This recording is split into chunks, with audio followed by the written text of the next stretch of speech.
जॉबच्या जॉब हबमध्ये तुमचं खूप खूप स्वागत आहे. अच्छा, अशी एखादी संधी इमॅजिन करा जिथे तुम्ही फक्त नोकरी करत नाहीये, तर एका अख्ख्या पिढीचं भविष्य घडवत आहात. आज आपण अशाच एका अविश्वसनीय संधीबद्दल बोलणार आहोत, दोस्त घर फेलोशिप. ही एक अशी संधी आहे जी तुम्हाला फक्त एक वेगळा अनुभव नाही, तर जगण्याचा एक नवीन उद्देश देईल. चला तर मग बघूया हे मिशन नेमकं आहे तरी काय. स्क्रीनवरचं हे वाक्य बघा. मुलांना त्यांच्या स्वतःच्या भाषेत शिकवा आणि तुम्ही एका पिढीला सक्षम करता. हे फक्त एक कोट नाहीये, हा दोस्तगर फेलोशिपचा आत्मा आहे, त्याचं हृदय आहे. जरा विचार करा, जेव्हा मुलं त्यांच्या आईच्या भाषेत शिकतात तेव्हा ते शिक्षण फक्त त्यांच्या डोक्यात नाही, तर थेट काळजात उतरतं. आणि याच एका साध्या पण पॉवरफुल विचारावर हे संपूर्ण मिशन उभं आहे. तर मग ही दोस्तघर फेलोशिप म्हणजे नेमकं काय आहे? सोप्या भाषेत सांगायचं तर ही 2 वर्षांची एक फुल टाईम कमिटमेंट आहे. पण इथे तुम्ही फक्त एक शिक्षक नसता. नाही, तुम्ही त्या गावांमध्ये एक कम्युनिटी लीडर बनता, एक दोस्त बनता. तुम्ही त्या समाजाचा एक अविभाज्य भाग बनता, त्यांच्यासोबत राहता, त्यांच्या अडचणी समजून घेता. म्हणूनच हे फक्त काम नाहीये, हे एक मिशन आहे. ओके, तर आपल्याला काय करायचंय हे तर कळलं. पण आता प्रश्न येतो, हे सगळं घडणार कुठे आहे? या जीवन बदलणाऱ्या कामाचं केंद्रस्थान नेमकं कोणतंय? चला त्या ठिकाणी एक व्हर्च्युअल फेरफटका मारूया. हे मिशन घडतंय मेळघाटाच्या अगदी हृदयात. तारुबांदा, केशरपूर, चिखली, भेरोजी आणि केली ही फक्त नकाशावरची 4 नावं नाहीत, तर ही जिवंत धडधडणारी गावं आहेत.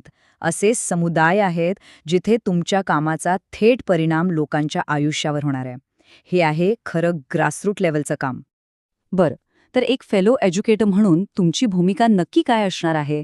ती फक्त वर्गात शिकवण्यापुरतीच मर्यादित आहे का? अजिबात नाही. तुमच्या कामाचे 2 खूप महत्त्वाचे आधारस्तंभ आहेत, जे या मिशनला त्याचा खरा अर्थ देतात. इथे तुमची जबाबदारी दुहेरी आहे. म्हणजे एका बाजूला तुम्ही वर्गात त्या लहान मुलांसाठी ज्ञानाची दारं उघडता, आणि तेही त्यांच्या स्वतःच्या हक्काच्या मातृभाषेतून. आणि दुसऱ्या बाजूला तुम्ही वर्गाच्या बाहेर जाऊन संपूर्ण समाजाला एकत्र आणता. तुम्ही पालकांशी बोलता, गावातल्या नेत्यांशी जोडले जाता आणि शिक्षणासाठी एक अशी सकारात्मक लाट निर्माण करता, ज्यात संपूर्ण गाव सामील होईल. तर मग या मिशनसाठी नक्की कोणाची निवड होऊ शकते? दोस्तघर फेलोशिप नक्की कसा उमेदवार शोधत आहे? तुमच्यामध्ये ते गुण आहेत का, जे इथे एक खरा बदल घडवू शकतील? चला जाणून घेऊया. निकष अगदी सरळ आणि स्पष्ट आहेत. सगळ्यात पहिलं, 2 वर्षांची पक्की वचनबद्धता, कारण खरा बदल घडवायला वेळ लागतो. दुसरं, तुम्ही कोणत्याही शाखेचे पदवीधर असू शकता, कारण इथे डिग्री नाही, तुमची पॅशन जास्त महत्त्वाची आहे. तुमचं वय 21 ते 30च्या दरम्यान असावं, कारण आम्हाला तरुण ऊर्जा आणि नवा उत्साह हवाय. आणि हो, सगळ्यात महत्त्वाचं, तुम्हाला कोरकू, हिंदी आणि मराठी या 3ही भाषा यायला हव्यात, कारण संवादच तर बदलाचा पाया आहे, बरोबर. आणि प्रवासासाठी तुमची स्वतःची दुचाकी असणं गरजेचं आहे, जेणेकरून तुम्ही त्या गावांमध्ये सहज फिरू शकाल. चला आता काही प्रॅक्टिकल गोष्टींबद्दल बोलूया.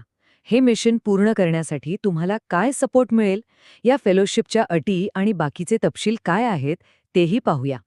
2 वर्ष हा फक्त एक आकडा नाहीये. ही 2 वर्ष म्हणजे तब्बल 730 दिवस. त्या समाजाचा भाग बनण्याची, त्यांच्यात एक विश्वास निर्माण करण्याची आणि एक असा बदल घडवण्याची संधी आहे जो कायमस्वरूपी टिकेल. ही कोणतीही शॉर्ट टर्म नोकरी नाही, ही एक दीर्घकालीन गुंतवणूक आहे तुमची त्या मुलांच्या भविष्यात. आणि तुमच्या या समर्पणाला आणि मेहनतीला सपोर्ट करण्यासाठी तुम्हाला दर महिन्याला 10,000 रुपयांचं विद्यावेतन म्हणजे स्टायपेंड दिलं जाईल. यामुळे तुम्ही तुमच्या बेसिक गरजांची चिंता न करता पूर्णपणे या मिशनवर लक्ष केंद्रित करू शकता. जर हे सगळं ऐकून तुम्हाला आतून वाटत असेल की हो, हे मिशन माझ्यासाठीच आहे, तर आता सर्वात महत्त्वाचा प्रश्न, तुम्ही यासाठी अर्ज कसा करू शकता? चला, तुमचं पुढचं पाऊल नेमकं काय असेल ते पाहूया.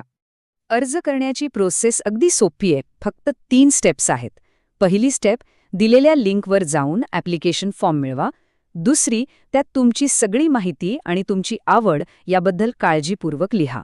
आणि तिसरी आणि सगळ्यात महत्त्वाची, अंतिम मुदतीच्या आत अर्ज सबमिट करा. आहे की नाही सोपं? ही तारीख तुमच्या कॅलेंडरमध्ये आत्ताच्या आत्ता मार्क करून ठेवा. 23 एप्रिल 2026 ही फायनल डेडलाईन आहे. ही संधी हातातून जाऊ देऊ नका. वेळ खूप वेगाने निघून जाईल. त्यामुळे आजच अर्ज करण्याची प्रक्रिया सुरू करा.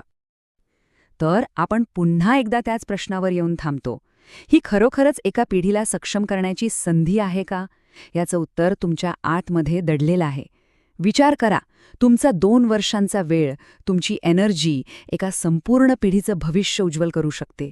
यापेक्षा मोठं समाधान दुसरं काय असू शकतं? जर तुम्हाला अजूनही काही प्रश्न असतील, काही शंका असतील, तर स्क्रीनवर दिलेल्या नंबरवर किंवा ईमेलवर नक्की संपर्क साधा. ते तुम्हाला नक्कीच मदत करतील.